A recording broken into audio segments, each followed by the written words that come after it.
Mbola hijanona anatin'ny vaovao ara-politika hatrany isika naneho ny heviny mikasika ny raharaham-pirenena ny avy ao amin'ny Front des opposants pour la libération de Madagascar taoriana ny asa sosialy izay nitanterahany tao amin'ny foyer de vie Andrianarivo. Nambarany Ramatoa Lalatiana Ravolomanana fa miady hatrany ny samy mitondra ary miady amin'ny fiainana kosa ny vahoaka malagasy.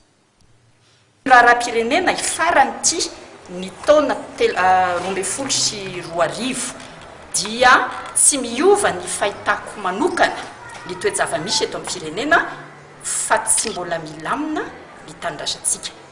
Tsy milamina satria ny milaza azy fa mpitondra dia miady hatrany, manasa lamba maloto imasom-bahoaka sy moreny sy hitany izao tontolo izao.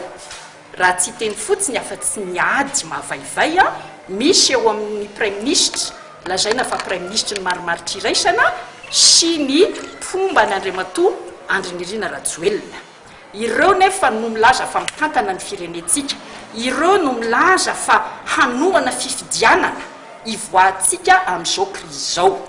Mazava ny fomba fijeriko manokana, tsy olona miady hatrano no afaka hanao fifidianana manara-penitra araky ny fomba filaza ankehitriny fa fifidianana tsy ho eken'ny malagasy zany, fifidianana mbola hiteraka korotana hafa indray zany.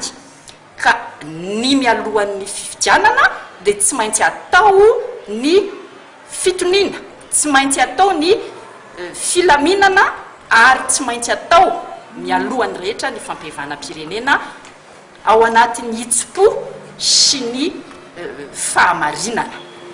Io dia ny ray aman-dreny Jafy Albert no efa mikarakaranyio hatramin'ny taona 2024 ary manan-kevitra mazava momba n'izany, malala ny fomba ihany koa hitondrana n'izany.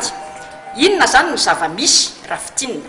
Ny samy mpitondra milaza fa mpitondra miady hatrano, tsy mendrika ny malagasy zany fa ny vahoaka malagasy kosa manahoana miady amin'ny fiainana.